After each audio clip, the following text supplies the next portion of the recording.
Slav xwendevanên ezîz, bi min xêr hatin kanala Pirtûk Hezê. Ez dixwazim sê di bendan ji we re bixwînim. Eger ji zagonên Swîsreyê nebûye, wan mêrên pazû wemirandî dê dinya di serê me de xirab bikirane. Tu dibê qey jinê jêhatî û zirek bavê wan kuştine. Gela we jê bi dengekî melûl got.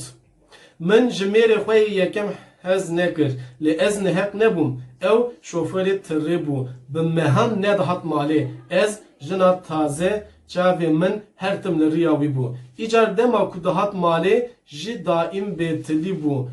Deng jê de nedket. Ne digot him, ne digot gum. Qey li ser rêyan îşê xwe bi qehpekan diqedand û taqet têdan nedima. Pirtûka me vê heftê çîrokên jinên dilşikestî nivîskar Suzan Samancî ji weşan navîsayê hatiye çapkirin. Dixwazim behsa nivîskar bikim bi kurtasî. Nivîskar Suzan Samancî li Amedê li Diyarbekirê hatiye dinê. Niha li Swîsre İsviçre welatekî Avrupayê devletekî Avrupayê li rê jîn dibe. Wek penaberek Kurd ew jî li Avrupayê mixabin ji ber hin olayên nexweş penaberiyê dikişîne ew jî wek nivîskarê me Kurdiyê dinan. Suzan Samancî va pirtûka wî ya Sisyanê bi Kurdî nivîsandiye bê vanê jî di Pirtûkê din henin yê Suzan Samancî. Dekekî vedigerim. Ya yekî Mirzayê Reben û ew jin û bê mêrê maskeyê va jî ya Sisyan çîrokên jinê dilşikestî. Mesela wek din Suzan Samancî Pirtûkê wî Tirkî jî hene dinivîse. Çîrokên jinê dilşikestî ji dehê kurtê çîrokan hatiye nivîsandin. Têda dehê kurtê çîrok henin.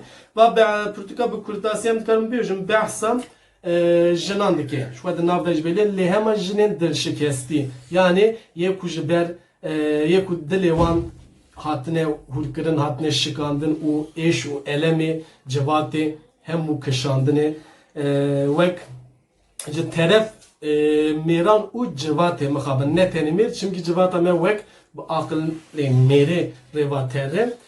Ji bo vanê çîrokên jinên dilşikestî gotiye. Çîrokên jinên dilşikestî da wek xerîbî heye, comedê hotel heye. Marîsa edivir da ya herî bala min kişand edikarim bêjim Maria û Luisa çîroka herî ya dawî ye.